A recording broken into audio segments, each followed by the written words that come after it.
Es la última charla del presente curso de charlas de salud para la población. Les puedo asegurar que la Junta Directiva del Colegio está muy satisfecha del desarrollo.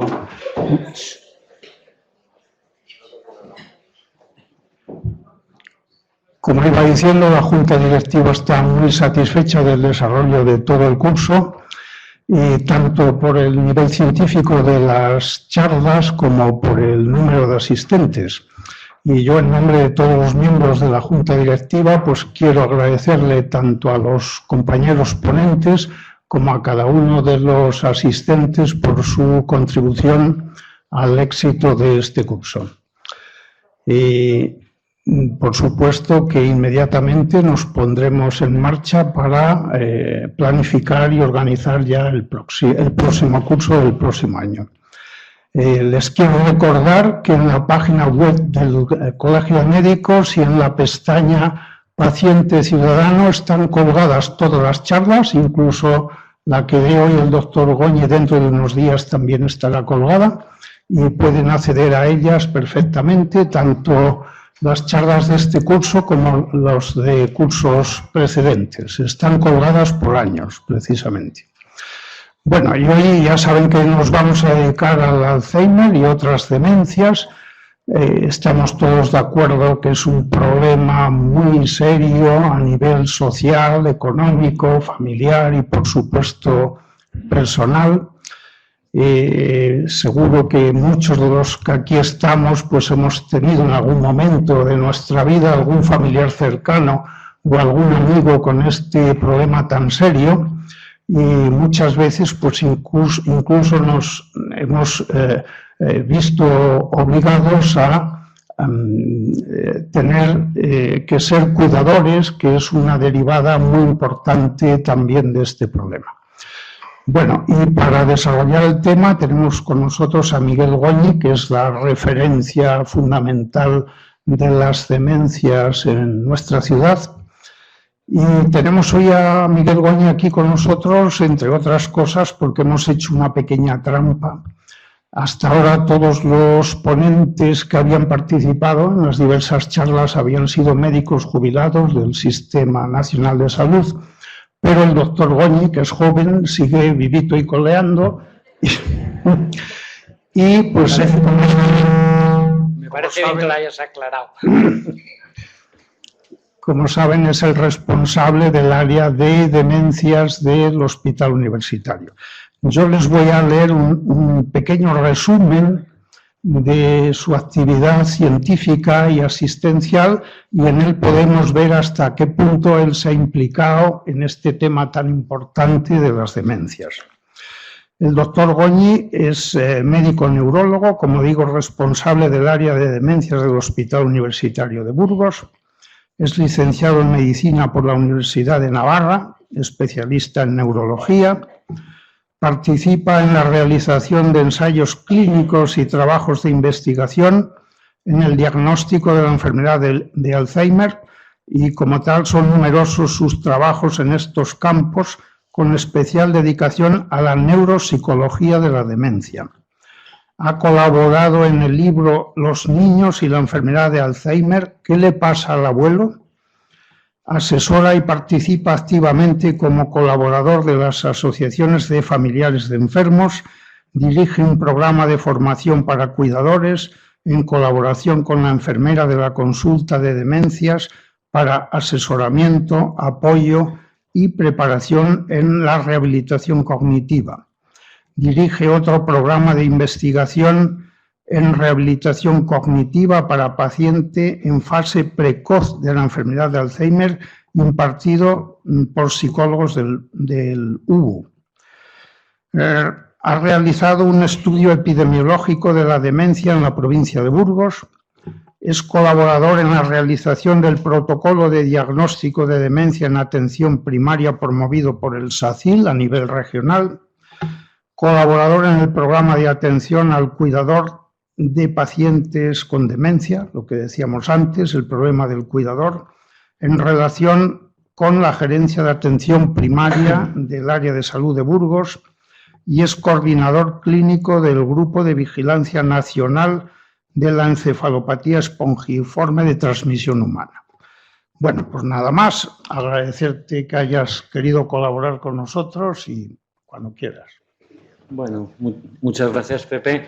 Bueno, primero, bienvenidos a todos a esta nuestra casa. Yo he dado charlas en centros de salud, en universidades de aquí de Burgos, pero el que hayan venido a vernos aquí en nuestra casa a mí me colma de honor. Me he permitido, bueno, pues poner un pequeño subtítulo, pues por dos razones. Una, pues porque veo muchas caras conocidas. Eso quiere decir que hay muchas personas que están relacionadas con la enfermedad porque les toca el cuidado. Y luego, pues porque yo creo que sí que se está haciendo una cierta labor de divulgación de lo que es la enfermedad. Entonces, yo quiero profundizar un poco más en uno de los aspectos, que es el tema de la prevención. ¿Por qué? Pues porque a lo mejor sí que es verdad que, aunque estamos hablando de probablemente la única enfermedad crónica que no tiene un tratamiento medianamente eficaz, a lo mejor sí que podemos hacer algo por retrasar la evolución, por que el proceso degenerativo cerebral no vaya tan rápido como teóricamente estamos viendo ahora. Vamos a dar unos datos, ya como que ha comentado el doctor Pérez Viloria, vamos a centrar el problema. Estamos hablando del estudio epidemiológico que hicimos en Burgos hace ya 15 años, ponía de manifiesto que el 10% de las personas mayores de 65 años tenían algún tipo de demencia. Sí que es verdad que durante toda la charla y en general vamos a asumir la demencia como la enfermedad de Alzheimer. No es lo mismo la demencia que la enfermedad de Alzheimer. La enfermedad de Alzheimer es el paradigma más frecuente y más importante del grupo de demencias, pero hay otras demencias. Pero un poco por lo que nosotros queremos expresar, yo creo que se puede ¿cómo diría yo?, enlazar una enfermedad tan propia con la enfermedad de Alzheimer como la demencia en general. Lo importante son las cifras. 10% de personas mayores de 65 años. 2/3 partes, un 6% enfermedad de Alzheimer. Si nosotros en Burgos, pues para toda la provincia, más o menos hay unas 100.000 personas mayores de 65 años, estaremos hablando de unas 10.000 personas con demencia, entre 5 y 6.000 personas con enfermedad de Alzheimer.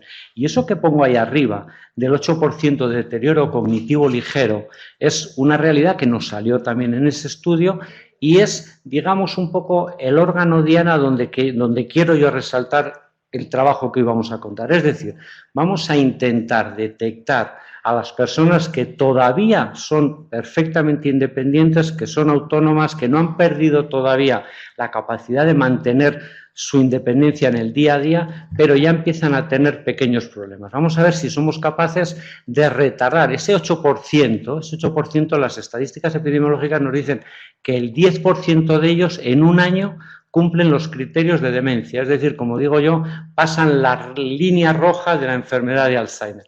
Si podemos retrasar que no sea el 10%, sino sea el 5%, ya estaremos haciendo una labor asistencial global importante. Traigo estas cifras porque Burgos está aquí, pero el mundo es el mundo. 40 millones de personas en el mundo con enfermedad de Alzheimer. Este es el último informe, la última reunión de Alzheimer Disease Internacional, que digamos que es la sociedad que aglutina toda la asistencia y la investigación de esta enfermedad. Lo último publicado es del 2015, la última reunión se ha hecho ahora en abril, por lo tanto no tenemos todavía datos. 40 millones de enfermedad.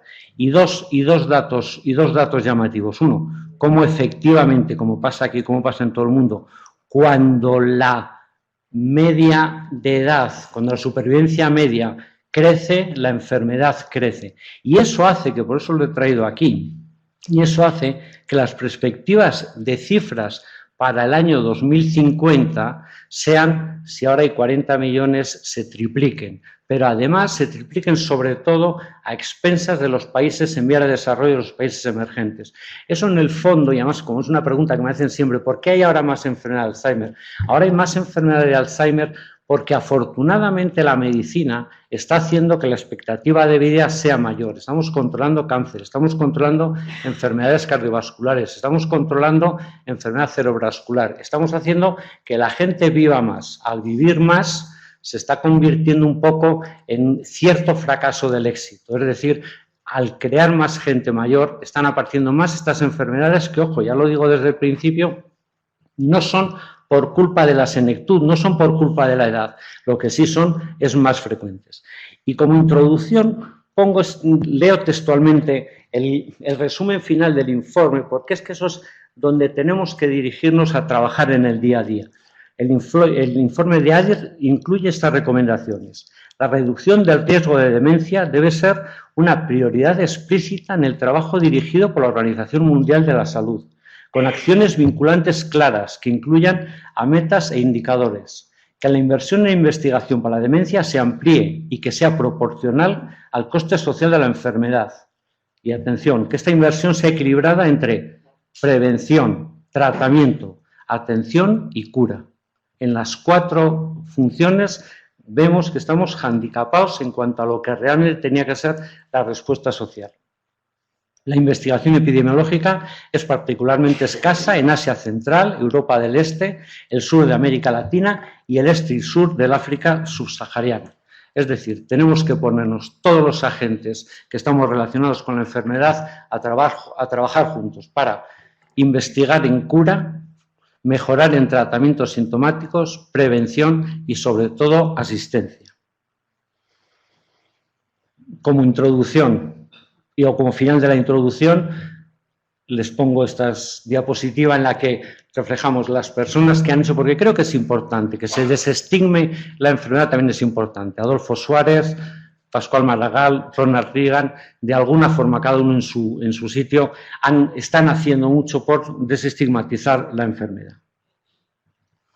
Entonces, lo que yo hoy quiero mostrar es lo siguiente. ¿Cuándo empieza? Voy a hacer 2 preguntas. ¿Cuándo empieza la enfermedad de Alzheimer? Y si se puede retrasar realmente el comienzo. Si yo demuestro que la enfermedad de Alzheimer aparece años antes de que los pacientes vengan a mi consulta, estaremos diciendo que ahí hay un periodo en el que podríamos actuar para retrasar la aparición. Si yo demuestro que hay factores que, además de la propia degeneración neuronal, están contribuyendo a que los síntomas afloren y consigo controlarlos, también estoy haciendo buena labor. Y si demuestro que somos capaces de mejorar la plasticidad neuronal, que somos capaces de que el cerebro se entrene en una serie de funciones y conseguimos poner un programa de ese tipo de entrenamiento, también estaremos retrasando la evolución. Al final, la enfermedad de Alzheimer es una enfermedad en la que existe una multiplicación de los cambios fisiológicos que ocurren con el envejecimiento. Ya digo que no es envejecimiento, es un envejecimiento patológico, es un envejecimiento provocado por una agregación de un tóxico a nivel cerebral que lo que está haciendo es matar nuestras neuronas. Conocemos 4 tipos de envejecimiento. Envejecimiento óptimo, Torrente Ballester, Pablo Picasso, gente que hasta el final de su vida son capaces de hacer una trayectoria absolutamente independiente, absolutamente creativa. Tampoco hace falta que seamos ellos.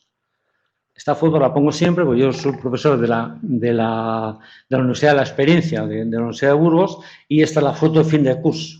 Hay un envejecimiento que es un envejecimiento exitoso, que es un envejecimiento que ocurre en las personas que realmente son capaces de seguir con una trayectoria intelectual armoniosa, social, de investigación, de creación incluso. Pero ¿por qué no? Hay un envejecimiento normal, que es el que ocurre. El problema es intentar disminuir ese 4º grupo de envejecimiento, que es el envejecimiento patológico, el envejecimiento de la enfermedad. Porque la enfermedad de Alzheimer, el envejecimiento normal y la persona joven tienen suficientes diferencias como para que establezcamos de forma clara el que ocurre en unos y ocurre en otros. La persona mayor envejece y envejece tanto somáticamente como intelectualmente como a nivel del cerebro.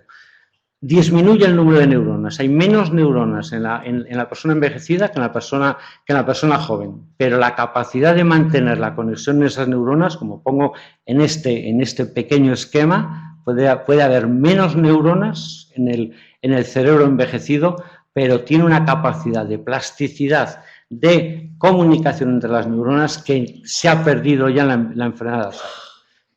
El cerebro, igual que el organismo, en el organismo vemos arrugas, piel blanca, pelo blanco, cambios hormonales, alteraciones articulares, hay un montón de cambios debidos a la vejez. También en el cerebro, la memoria se hace más torpe, la memoria, eso que contamos siempre de las historias del abuelo Cebolleta, de la persona que olvida con quién estuvo ayer en el centro de jubilados, pero en cambio recuerda muy bien sus avatares del pueblo de hace 40 años, es una cosa normal que ocurre en el envejecimiento fisiológico. El que no sean capaces de mantener, bueno, el mismo grado de fluidez, la misma velocidad para resolver problemas o incluso dificultad para la organización espacial, también es una cosa que tienen nuestros abuelos y eso no les condiciona mantener su independencia. Los cambios que vemos en la vejez son armónicos y se van produciendo poco a poco, de tal forma que efectivamente memoria, lenguaje, velocidad de procesamiento, tareas visoespaciales realmente se pueden deteriorar hasta un cierto grado que no limiten la independencia y la autonomía y no por eso estamos hablando de enfermedad. Entonces, si la enfermedad de Alzheimer es diferente que el envejecimiento, que ya hemos demostrado que lo es, podemos hacer algo por alargar la separación, alargar la distancia entre lo que es el envejecimiento fisiológico y la enfermedad de Alzheimer. Vamos a verlo. Un segundito. Calor, ¿eh?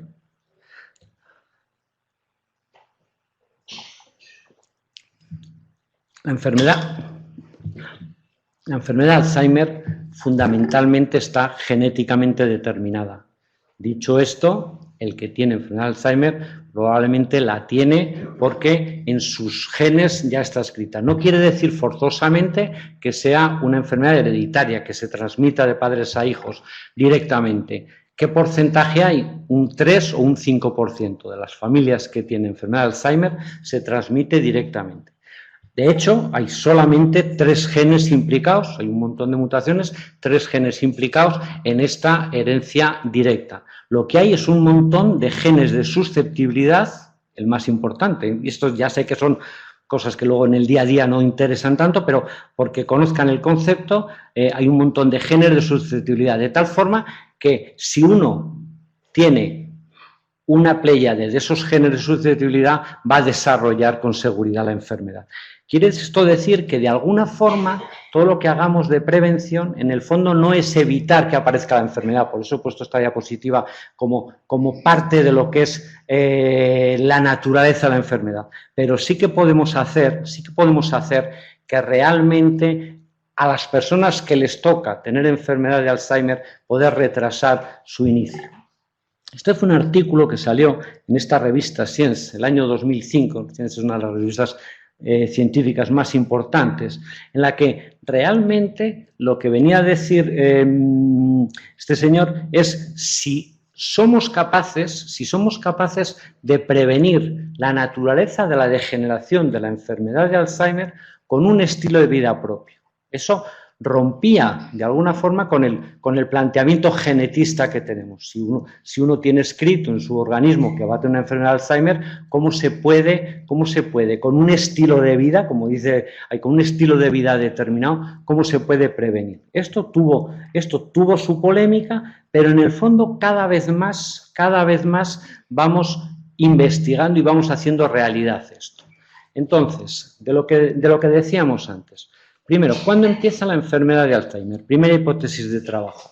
Probablemente los pacientes llegan a nuestra consulta cuando ya están en esta fase de demencia, es decir, cuando ya son evidentes los trastornos del lenguaje, son evidentes los trastornos de memoria, son evidentes los trastornos en las capacidades ejecutivas, es decir, síntomas tan conocidos como la desorientación, como el perderse, como el perder la rutina horaria, como el tener dificultad para llevar a cabo una tarea cotidiana de solución de pequeños problemas. Cuando llegan los pacientes a la consulta, probablemente ya están en esta fase. Este es ese 8% que les decía. 8 o 10 años antes de la demencia, probablemente podríamos detectar pacientes en esta fase de deterioro cognitivo ligero. Y esto es lo que es una realidad que vamos a ver si el futuro nos ofrece puertas de diagnóstico y de tratamiento. Que 20 años, mínimo 20 años antes de empezar los síntomas de la enfermedad de Alzheimer, ya se están produciendo los cambios en el cerebro. Y estos son los cambios. Esto, obviamente, tiene su correlato técnico, que no hay por qué quedarse con él, pero lo que yo les quiero comentar es que los pacientes les vemos en la consulta en este estadio 5 y 6, es decir, cuando, y eso sí que sé que lo conoce la gente porque además lo leemos mucho, los ovillos y las placas, esas dos lesiones que son las que forman la naturaleza de la enfermedad de Alzheimer, cuando los ovillos y las placas ya han dispersado por todo el parénquima cerebral, es cuando vienen los pacientes a la consulta, estadio 5 y 6.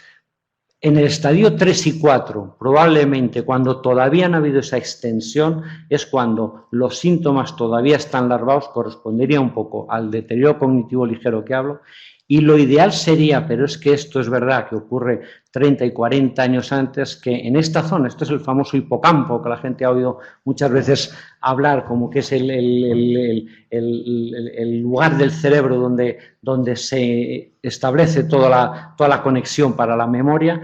Los primeros cambios parece que aparecen en esta zona 30 o 40 años antes. ¿Por qué sabemos esto? Pues esto lo sabemos por muchas cosas, pero una de las cosas más interesantes y curiosas y que quiero que ustedes escuchen es este estudio, el llamado estudio de las monjas. El estudio de las monjas es una cosa tan interesante, tan sencilla y tan bonita desde el punto de vista de este libro que está descatalogado, es un libro que creo que podríamos leer todos los investigadores de Alzheimer. David Snowdon trabaja en Minnesota y en Nueva York. Le ofrecen la posibilidad de entrar en un convento de monjas, en una congregación de monjas de esa zona, para que en vida haga los estudios neuropsicológicos que necesite. Y hacen una donación de todos los cerebros de las monjas para que estudien. ¿Qué características tiene eso? Pues que epidemiológicamente son muy iguales porque efectivamente están sometidas a las mismas, vamos a hablar de todo, de tensiones, a la misma alimentación, a la misma, al mismo día a día. Escribe un montón de artículos y llama la atención de dos cosas. Pongo esto en blanco porque es una realidad, aunque no tenga tanta importancia para lo que estamos hablando. Él lo que hace es analizar las cartas con las que las monjas se presentan al convento, las cartas de presentación, y junto con un equipo, lógicamente, de profesionales del análisis lingüístico, lo que hace es valorar tanto desde el punto de vista emocional como desde el punto de vista de complejidad estructural lingüista la carta de presentación de estas monjas. Y dice dos cosas. Una, como digo, más general. Las monjas que expresaron más emociones positivas en sus autobiografías vivieron significativamente más, en algunos casos 10 años más, que aquellas que expresaron menos emociones positivas. Y una cosa que nos interesa a nosotros.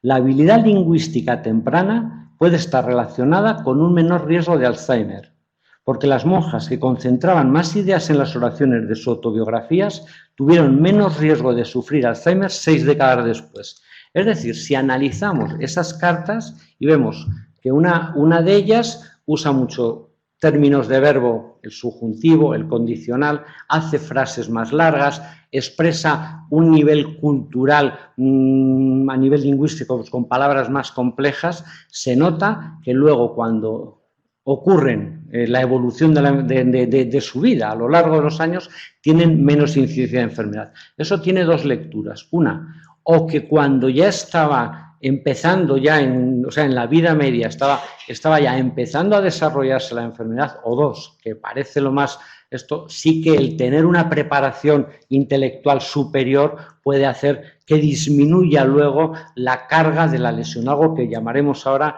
reserva cerebral o reserva cognitiva. Pero muy importante, entonces ya tenemos dos pilares de lo que queríamos comentar. Uno, la enfermedad de Alzheimer empieza décadas antes de que vengan a la consulta los pacientes. Dos, se puede mejorar mediante Bueno, pues el entrenamiento cultural se puede mejorar la defensa ante la enfermedad. Esto es tan importante como que quiero que se entienda bien. Cuando hace el estudio de las monjas que se mueren, en este estudio, luego ha habido más casos, lógicamente, 102 monjas se mueren y 61 tienen cambios que son específicos de enfermedad de Alzheimer, es decir, los ovillos y las placas. Pero de ese 61, voy a poner las gafas para recordar perfectamente y no equivocarme, efectivamente, de esos 61, 24 tienen algún infarto cerebral. O sea, no solamente tienen los ovillos y las placas típicos de la enfermedad de Alzheimer, sino que en algún momento de su vida han hecho un pequeño infarto cerebral. Bueno, pues de esos 24 de los 61, el 88% de las personas, de las monjas que tenían cambios y tenían algún infarto, en vida desarrollaban demencia, frente a solo el 50% de los que tenían cambios neuropatológicos de Alzheimer, pero no tenían infarto. Es decir, el infarto cerebral mínimo, no necesitaba ser un ictus establecido, como todos conocemos. El encontrar un pequeño infarto cerebral lo que hacía era multiplicar el efecto de la lesión que generaban los ovillos y las placas. Con lo cual, tenemos ya, de alguna forma, el tercer pilar. Si podemos prevenir algo para que la gente no tenga infartos cerebrales, podremos estar haciendo algo para disminuir la carga de la enfermedad. Y este es el otro estudio curioso que nos da o nos ratifica en esto que estamos hablando. Esta mujer es una neuropsicóloga de Londres. Los taxistas de Londres, como cualquiera puede imaginar, tardan como 4 años, dicen que estudian 2.500 horas de preparación para sacar la licencia de taxis. Entonces, esta mujer lo que se le ocurre hace la hipótesis de, igual que los futbolistas tienen o los tenistas tienen semejante músculo, es decir, si el músculo físico puede crecer, entre comillas, el músculo cerebral a lo mejor también puede crecer. Y se encuentra con que claramente sí.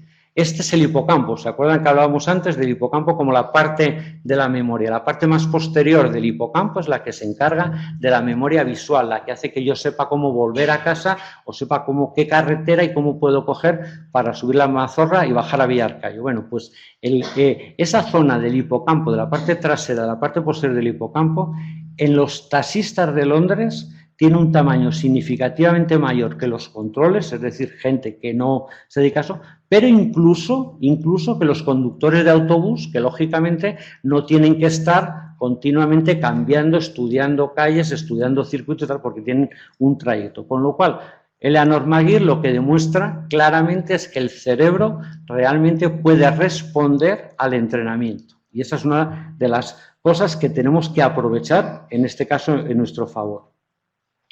Y esto es lo que en definitiva conocemos como la reserva cerebral. Es decir, una persona que tenga más reserva cerebral, el sujeto A, frente al sujeto B con menos reserva cerebral, y ahora hablaremos de en qué consiste o qué podemos hacer para mejorar la reserva cerebral, en definitiva y globalmente sería una persona que tenga más preparación intelectual, más estudios, hay más cosas que solo el estudio, pero en general para entendernos, tarda más en cruzar la línea que llamaríamos umbral sintomático y la carga de lesión tiene que ser mayor. Es decir, de alguna forma el sujeto que tiene mayor reserva cerebral es capaz de tolerar, de defenderse ante la noxa de agresión de la enfermedad durante más tiempo. Sí que es verdad que luego, como no lo he puesto, pero esto es de Stern, que es uno de los investigadores que más ha trabajado con el tema de la reserva, de la carga lesional,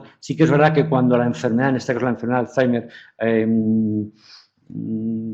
trabaja tanto en contra del cerebro, al final se unen las dos curvas, es decir, el que tú tengas una reserva lesional alta sirve de una fase inicial y sirve para todo esto que estamos diciendo, pero luego, desgraciadamente, cuando la enfermedad ya ha hecho su trabajo, el producto final es el mismo.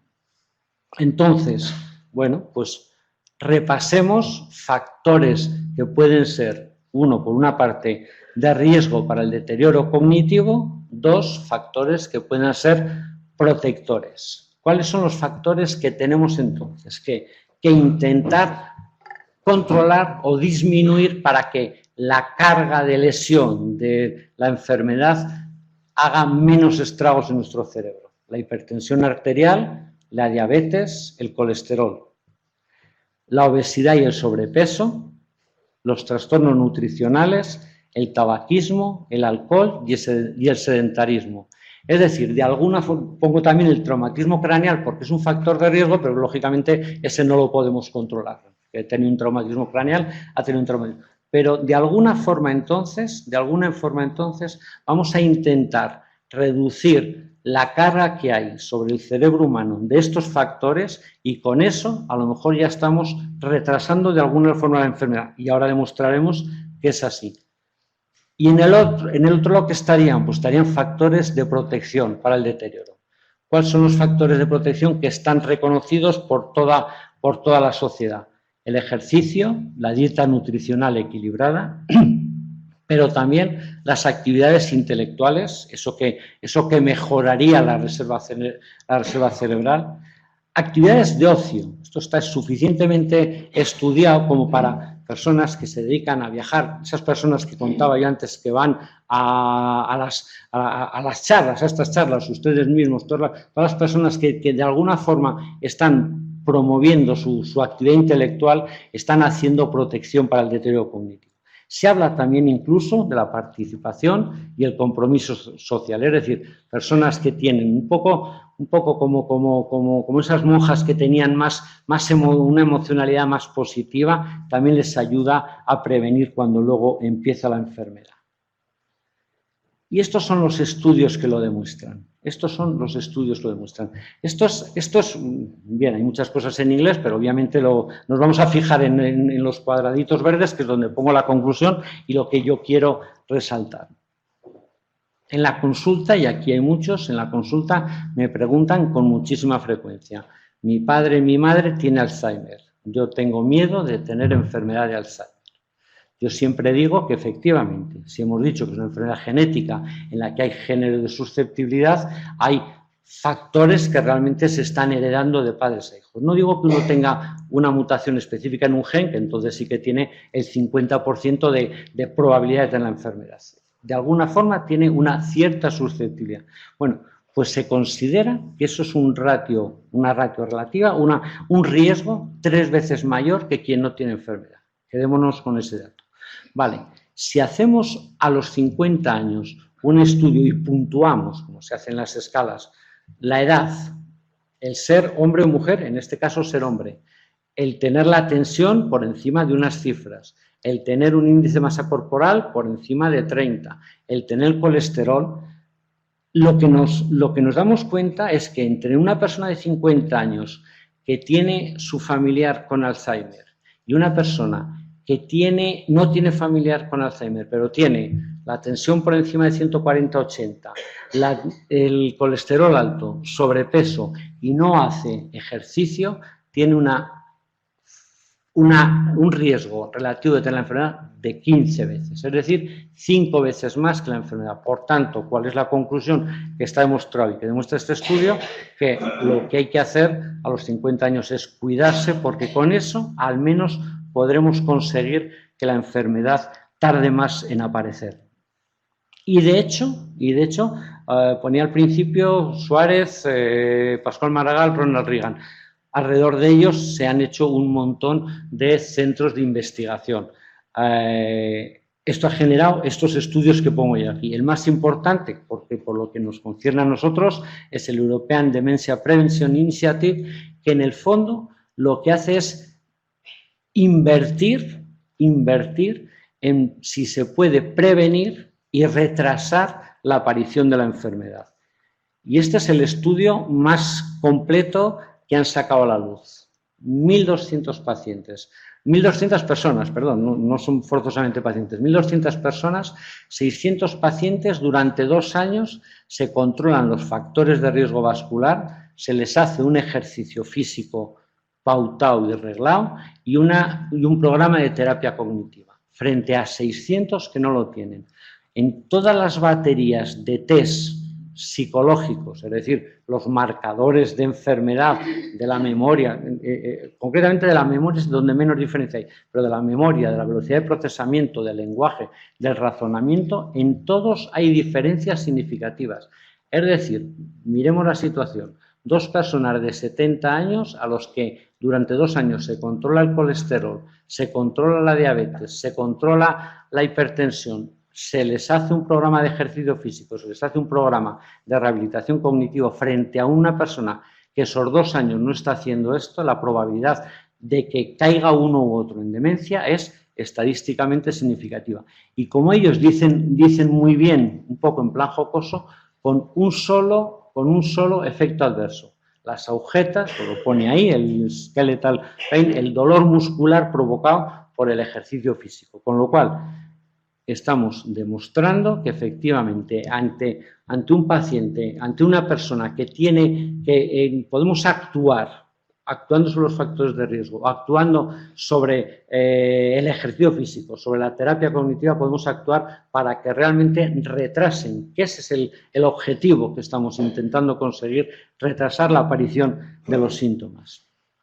Tanto es así que se ha estudiado, y esto está también publicado, que de esos 40 millones que decíamos al principio que había en el mundo, si somos capaces de reducir o un 10 o un 25%, estos 7 factores de riesgo que venimos todo el rato implicando, se podrán reducir entre 1,1 o 3 millones de casos de Alzheimer en el mundo. Merece la pena que nos pongamos todo el mundo a trabajar, sobre todo, como iremos ahora contando, mientras no tengamos un tratamiento eficaz en seguir con estos hábitos de funcionalidad. En definitiva, yo creo que sí que podemos decir que se puede reducir el riesgo de la demencia cuidando el corazón, manteniéndose físicamente activo, siguiendo una dieta saludable, desafiando al cerebro con los juegos que la gente está haciendo y disfrutando de actividades sociales. Yo siempre recomiendo este libro. Francisco Mora es un catedrático de Fisiología de la Autónoma de Madrid, que además estuvo dando una conferencia hace unos años en Burgos. Él tiene un libro que yo creo que es cabecera de todas estas universidades de la experiencia, porque en él lo que está haciendo es valorar estas cosas que estamos hablando. Y su frase con la que concluye las conferencias siempre es la misma. ¿Cuál es la recomendación para que el envejecimiento sea sano? Pues la recomendación es que a los 50 años se apunte usted a una academia de inglés y vaya en bicicleta, es decir, mantenga actividad intelectual y haga ejercicio físico. Entonces, y con esto daría por acabado mi objetivo, que sería realmente decir, somos capaces de retrasar el inicio de la enfermedad o al menos de retrasar el síntoma que nos hace realmente ser dependientes de los demás, no ser autónomos, y lo único que sí que me parece que la siguiente o el siguiente paso sería ver si somos capaces, además, y la importancia que puede tener, que seamos capaces de diagnosticar a nuestros pacientes en esa fase en la que todavía podamos estar actuando con el control de factores de riesgo, con la provisión de ejercicio, con la provisión de terapia cognitiva. Y eso sería lo que llamamos el diagnóstico precoz. En general, con la enfermedad de Alzheimer hay que hacerlo. Primero, porque es verdad, solamente el 40% de las personas que actualmente tienen enfermedad de Alzheimer, y eso es un estudio epidemiológico hecho recientemente a nivel nacional, tienen el diagnóstico de enfermedad. Por lo tanto, eso es un trabajo que todos tenemos que hacer, el que no solamente estemos diagnosticando el 40%, sino que lleguemos al 100% de los pacientes que existen. Pero claro, como decía al principio además, y esto es lógico que lo ponga, no todas las demencias son Alzheimer. Por lo tanto, y esta es una recomendación para todo el mundo, las familias deben sospechar ante los primeros cambios de memoria, cambios de no hacer las cosas con la misma habilidad como se hacían días atrás, el no manejar el dinero, el no mantener las aficiones. Ante esos primeros síntomas, las familias deben sospechar y deben consultar, y los médicos, estamos aquí en el Colegio de Médicos, los médicos, sobre todo de atención primaria, deben de disponer de herramientas de screening que realmente sean eficaces, porque efectivamente no todo el mundo que tiene un problema de memoria tiene que ser forzosamente la fase inicial de una enfermedad de Alzheimer. Puede haber ansiedad, puede haber envejecimiento fisiológico, como decía antes, pero somos los profesionales los que tenemos que, por eso, y además siempre lo digo, no tengan cuidado en preguntar a su médico de cabecera ante un cambio, ante un trastorno de memoria, qué es lo que se puede hacer para ver si eso es la antesala o no de una demencia, o la antesala o no de una enfermedad de Alzheimer. Y luego los servicios de neurología, lógicamente, debemos ofrecer consultas especializadas para dar respuesta a esto. Al final, y esto es lo que deducimos de todo lo que venimos hablando, si la enfermedad de Alzheimer aparece tantos años antes como cuando viene a la consulta, si podemos hacer algo por retrasar, el objetivo que nos tenemos que marcar es que detectemos la enfermedad de Alzheimer antes de que ya el proceso sea irreversible, antes de que realmente se haya estabilizado y se haya desarrollado la demencia. Y esto lo traigo porque es una muestra de la investigación que se está haciendo. Si de lo que se trata es de diagnosticar pacientes antes de que tenga la enfermedad, efectivamente, esta podría ser una de las herramientas. Esto todavía se está haciendo en investigación, lo estamos haciendo en ensayos clínicos, pero lo pongo porque a lo mejor efectivamente en 5, 6, 8, 10 años está al alcance de todos nosotros y podamos hacerlo. En el fondo lo que voy a mostrar es que esto es lo coloreado, se ve bien, ¿verdad? El ratón se ve. Lo coloreado es el amiloide, el famoso tóxico cerebral. Entonces, el paciente con enfermedad de Alzheimer tiene amiloide disperso por todo el parénquima, ¿verdad? Todo lo coloreado es parénquima cerebral. En esas personas que decía al principio que no habían desarrollado todavía demencia, que tenían deterioro cognitivo ligero, hay una diferencia cualitativa entre la carga de amiloide de este cerebro y la carga de amiloide de estos cerebros. Probablemente este no llegue a desarrollar demencia, este llega a desarrollar. Si a una persona con la misma sintomatología yo le hago esta prueba y veo en quién hay amiloide, puedo marcar quién va a tener enfermedad al paso del tiempo y quién no la va a tener. Y lo mismo, y esto se está empezando a hacer ya, lo mismo haciendo una punción lumbar. Ya hay pacientes de la consulta a los que les ofrecemos la posibilidad. La punción lumbar no es un análisis obviamente rutinario como un análisis de sangre, pero es un análisis que en manos de neurólogos que estamos continuamente haciéndolas no tiene demasiada complicación y somos capaces de detectar también ese amiloide. Por supuesto, cuando ya el amiloide ha provocado la muerte neuronal, también somos capaces de detectar los rasgos, pero en este caso, que es lo que nos concierne en cuanto al diagnóstico precoz, podríamos ser capaces de detectar los primeros cambios en el amiloide cerebral. Y eso podría ser una herramienta de diagnóstico precoz. ¿Cuál es el problema? Pues probablemente el problema, y lo decimos siempre, por lo tanto lo sigo diciendo, es que no teniendo un tratamiento absolutamente eficaz, el diagnóstico precoz es importante y hay que hacerlo y deberíamos hacerlo porque hay tantas circunstancias en la persona que el que le des el diagnóstico a nivel personal, a nivel familiar, a nivel laboral, en muchas, que aunque no tengamos un tratamiento, que es la verdadera desgracia, la enfermedad de Alzheimer, el diagnóstico precoz sí que al menos puede ayudar, en lo que estaba diciendo antes, en poner medidas de prevención y de retardo. ¿Dónde estamos en avances en los tratamientos? Pues realmente, vuelvo a decir, estamos más o menos en la fase en la que se está investigando con tratamientos en los que ante esa carga de amiloide que veíamos sigue siendo el color rojo frente a los pacientes que les estás poniendo placebo y se ve que no hay cambios o muy pocos cambios en la coloración roja. Hay otros pacientes en los que al cambiarle al poner el tratamiento, que lo que hace es combatir el amiloide, se está viendo que realmente se puede disminuir la carga. Estos son tratamientos que están en fase de investigación y que es ahora mismo la esperanza más clara que tenemos que en los próximos años sirvan para tener un tratamiento que realmente lo hagamos en las fases más anticipatorias que podamos refrenar la evolución de la enfermedad. Y estos son, porque además sé que han salido en el periódico y la gente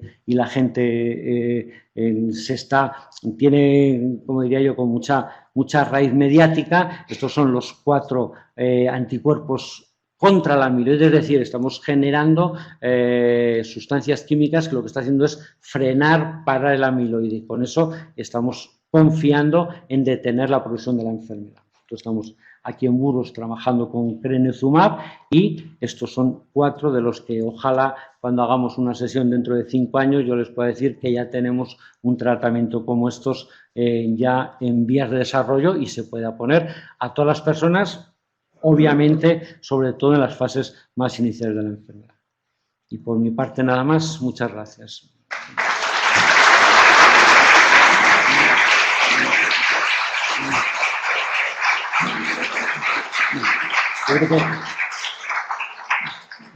Yo creo que sí que es importante que a la gente, seguro que ha habido cosas que a lo mejor no se han entendido del todo, si no se han entendido las explicamos ahora y gente que quiera comentar alguna cosa de la charla.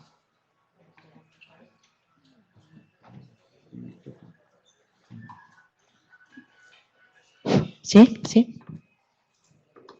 ¿Alguna pregunta?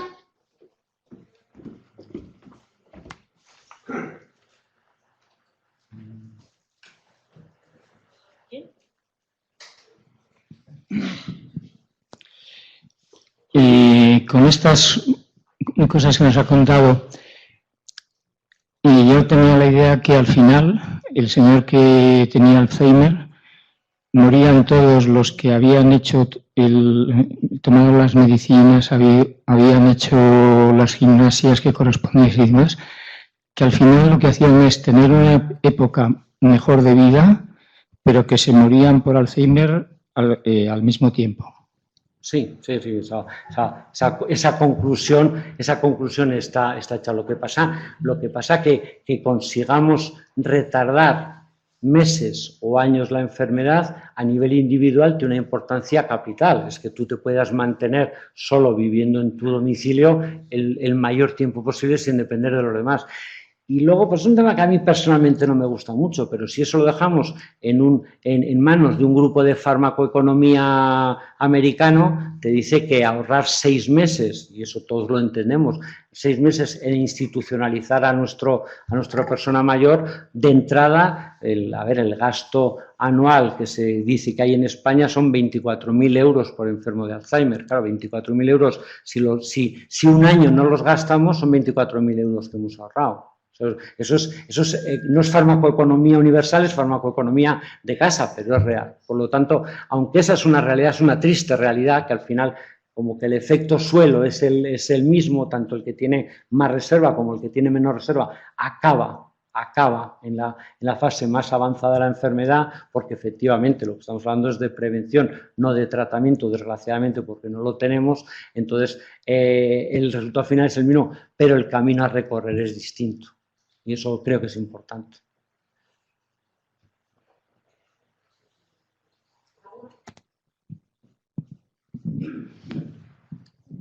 Hola, buenas tardes.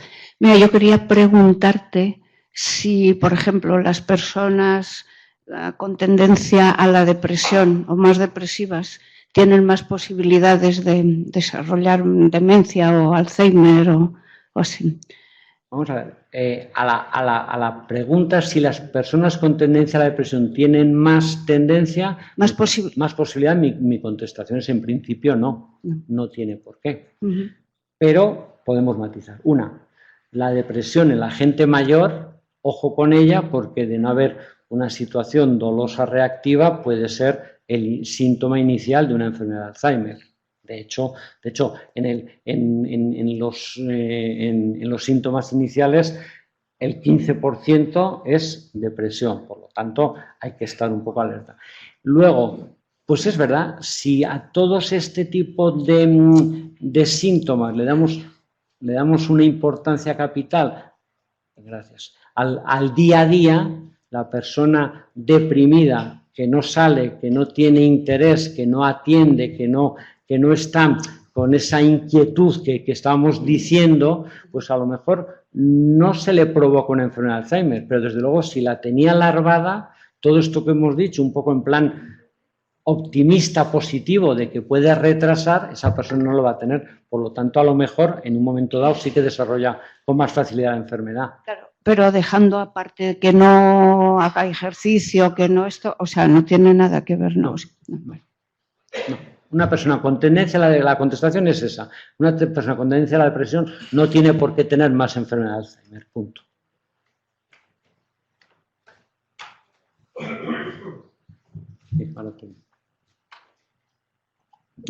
Hola, yo no tengo ni idea de esto, ¿no? Yo soy ginecólogo, así que esto no tengo mucha idea.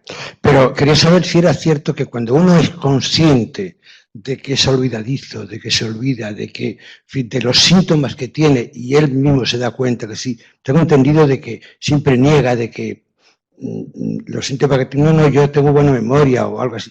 ¿Eso es cierto o no es cierto? Es totalmente cierto. A ver. Si yo sé que estoy despistado, sí. Porque no tengo mucha memoria y yo me di cuenta de ello, es decir, que eso no es un síntoma de alarmante de... Claro, es que lo que estamos haciendo es mezclando un poco conceptos. El que uno se ha despistado, desde luego, no es un síntoma alarmante.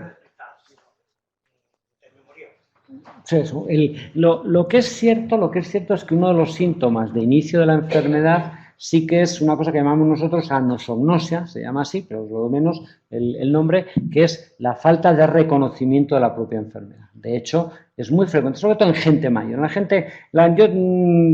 Está demostrado que la gente, cuando empiezan los síntomas, el primero que se da cuenta es el propio paciente. Otra cosa es que no lo reconozca, que culpe un poco a los demás, bueno, pues que quién me ha robado, quién me ha quitado fuera de su sitio. Es una cosa muy frecuente. Una cosa que vemos muy frecuente cuando la enfermedad ya está más avanzada es, efectivamente, es el signo del no reconocimiento. Es decir, es traer a la persona, al abuelo o a la abuela a la consulta, y cuando le preguntas, que es lógicamente la primera pregunta, bueno, ¿qué le trae por aquí, doña Francisca? Pues no sé, estas que me han traído. Eso es una cosa como muy frecuente y que en el fondo lo que denota es que la gente no reconoce y es parte de la enfermedad, su propia enfermedad.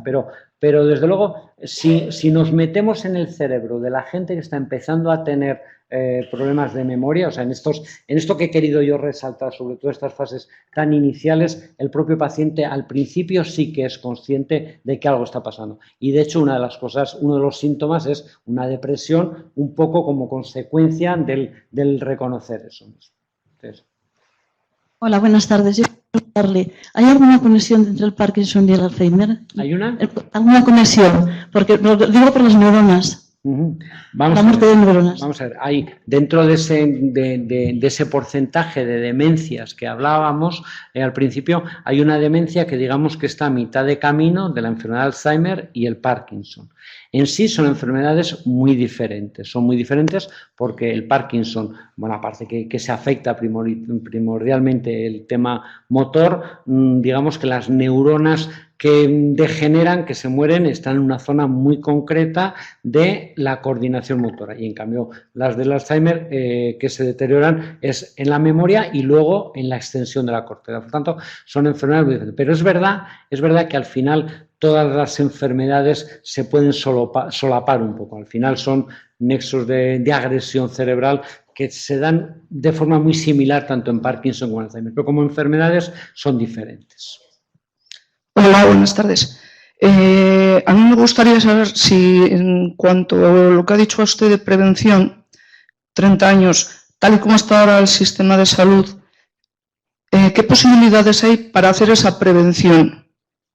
Porque, a ver, yo que he tenido familia con Alzheimer, pues sí me gustaría, claro, pero A ver, lo que yo estoy contando es una prevención que en principio es absolutamente ecológica, es decir, la puede hacer cada uno. O sea, lo que yo estoy hablando es que efectivamente con 50 años yo tengo que ir a mi médico de atención primaria, que me controle la tensión, que me controle el nivel de azúcar, que me controle el colesterol. Pero luego yo tengo que poner en marcha en mi cuidado personal ejercicio físico, mantenimiento de actividad intelectual y de alguna forma una nutrición equilibrada. Entonces, quiero decir que efectivamente el sistema tiene que velar porque eso se produzca, pero yo estoy convencido que de lo que yo estoy hablando es de que cada uno tenemos que cuidarnos en ese aspecto.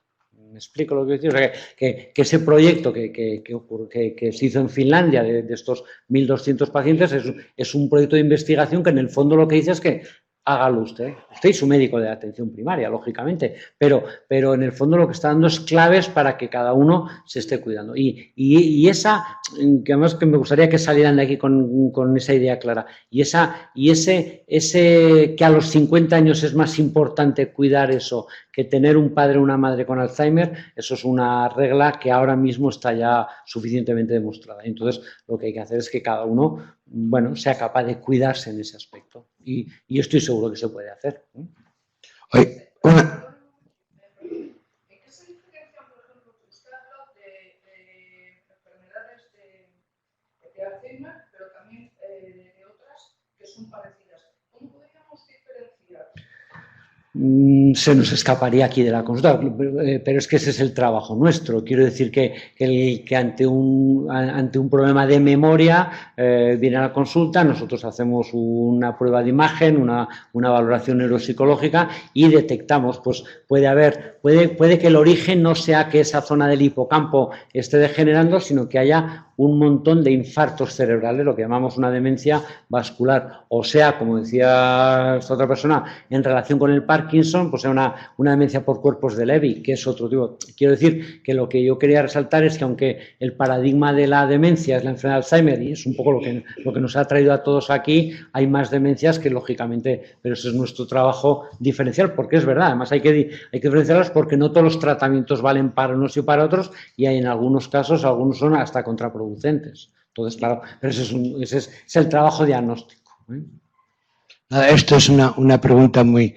Soy el que he preguntado antes, soy ginecólogo. Vamos a ver, ¿hasta qué punto? Yo creo que no, pero hasta que, o si influye, será de una manera secundaria por la hipertensión o por la diabetes, por lo que sea.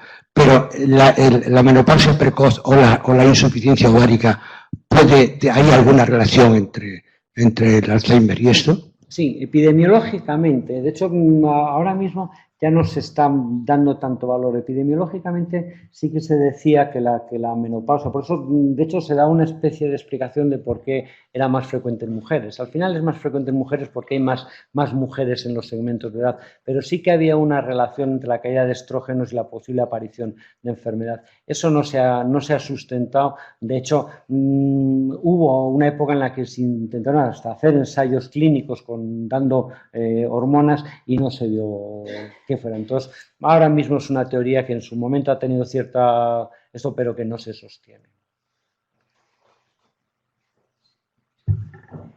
Vale, pues, ¿alguna pregunta más?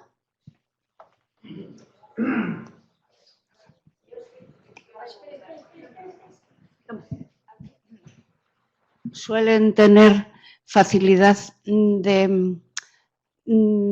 o sea, cuando no saben el objeto que quiere decir, por ejemplo, eso que sirve para escribir, eso que mide las horas, ¿sabes? Entonces, eso, ¿cuándo ya está muy avanzado, poco avanzado? No, pues ese es uno de los síntomas precoces que además hay que vigilar.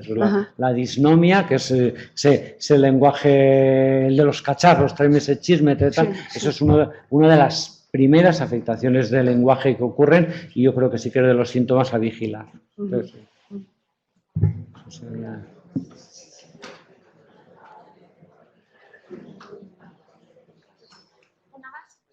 ¿Una pregunta más? Sí, ahí, Ana.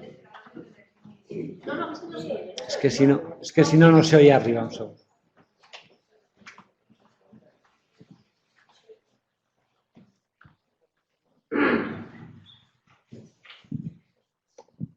A ver, personas que tienen algún síntoma de demencia, ¿es positivo que utilicen las nuevas tecnologías? Sí. Sí, o No, puede de perjudicar, hecho, no, al contrario. De hecho, hay programas de rehabilitación cognitiva que ya están desarrollados en la red y que sirven, sí. Lo que hace falta es un profesional que les guíe en cuanto a esto. O sea, todos tenemos la tentación de entrar en Internet y ver, y hay muchos ejercicios de memoria. Yo lo que sí que creo es que para eso están los psicólogos, los terapeutas ocupacionales, para dedicarse a trabajar. Pero las nuevas tecnologías, por supuesto, que van a aportar, y lo que estamos seguros es que además, con el paso de los años, va a cambiar hasta ciertos hábitos de diagnóstico, porque efectivamente ahora hacemos un diagnóstico mediante unos test que cuando todos nosotros lleguemos a esa edad, pues seguro que se pueden hasta usar técnicas de las nuevas tecnologías para el diagnóstico. Sí. Hola, solamente preguntar una cosa. ¿Las personas más aprensivas o menos aprensivas pueden desarrollar una enfermedad o tomar las cosas muy a pecho? O bueno, o sea, ¿qué diferencia hay? ¿O que es que esos vienen los genes? En principio, gracias. En principio esa aprensión, ese miedo, en el fondo he querido responderlo. O sea, que el miedo a tener la enfermedad puede hacer que uno se vuelva un poco más apocado, con menos, pero desde luego no es causa de enfermedad, no. La enfermedad, yo siempre digo, no sé si esto sirve más como para acabar, ojo, el que yo haya dicho esto o que haya contado yo todo esto hoy es porque quiero transmitir un mensaje positivo de que sí que podemos hacer algo, como contaba ya a las personas, que uno tiene sus antecedentes familiares de enfermedad. Pero como yo digo siempre, un poco en plan coloquial, pero lo digo muy con todo eso, mis enfermos, que nadie les culpe ni de estar deprimidos, ni de estar apocados, ni de no haber hecho ejercicio, ni de tal. La enfermedad está ahí, o sea que la enfermedad no. Yo lo que sí que quiero es transmitir que podemos hacer algo por, como muy bien ha dicho este señor, por retrasar el inicio de la enfermedad. Pero desde luego la enfermedad está ahí y el que uno sea enfermo de Alzheimer no es culpable de no haber ido a la escuela, de no haber participado en programas de rehabilitación, de no haber hecho ejercicio o de tener una hipertensión, que nadie es culpable de ello. O sea, que quede claro ese concepto, porque yo jamás permito que a mis pacientes les digan que ellos tienen la culpa de que no se han cuidado. ¿Cómo que no se han cuidado?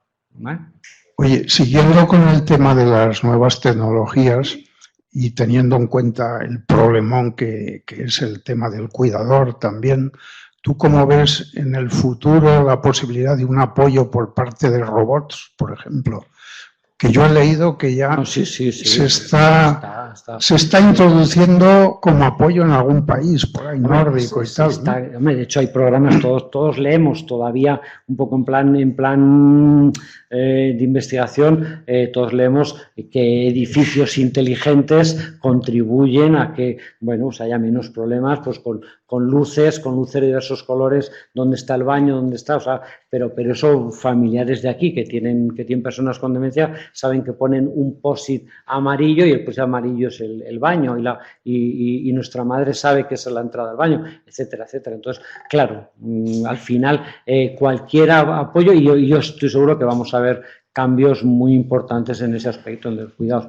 Además tenemos que prepararnos para lo que va a venir, porque ahora ya también hablamos más cosas en general. El concepto de familia está cambiando tanto como que, bueno, pues el que uno estuviera en Melgar, en su familia, con sus 3 hijos, que uno de ellos estaba en casa, eso ya se ha acabado. O sea que todos tenemos menos hijos, hay mucha más dispersión, el mundo es mucho más pequeño, los hijos no los tenemos en Melgar, sino que están uno en Inglaterra y otro en Polonia, etcétera. Entonces, de hecho, la sociedad americana eso lo tiene muy estudiado, bueno, y entonces lo que hace falta son apoyos profesionales, cuidadores formales frente a la figura del cuidador informal, que es el hijo o la pareja, el papel del cuidador formal que cuide y, ¿por qué no?, institucionalizar o organizar cosas que sirvan de atención a estos pacientes, claro.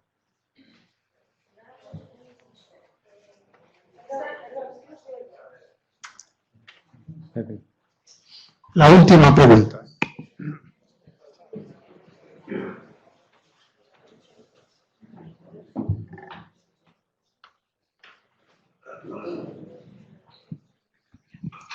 Buenas tardes. Un inciso nada más. La típica frase, va como no sienten, y la gente dice, no se entera de lo que le está pasando. Yo no creo que pase eso. Yo lo he vivido en mi familia y pienso que sí que saben, porque se echan a llorar, porque se dan cuenta de que no se están acordando.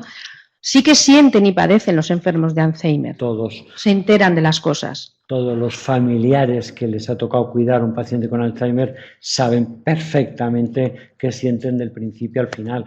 Que uno de los síntomas pueda ser no reconocer su capacidad de esto, está claro, pero de ahí a que realmente no sufran, eso hay una distancia que no es real. De hecho, sufren, claro, pues sufren, ¿cómo no van a sufrir? Sí.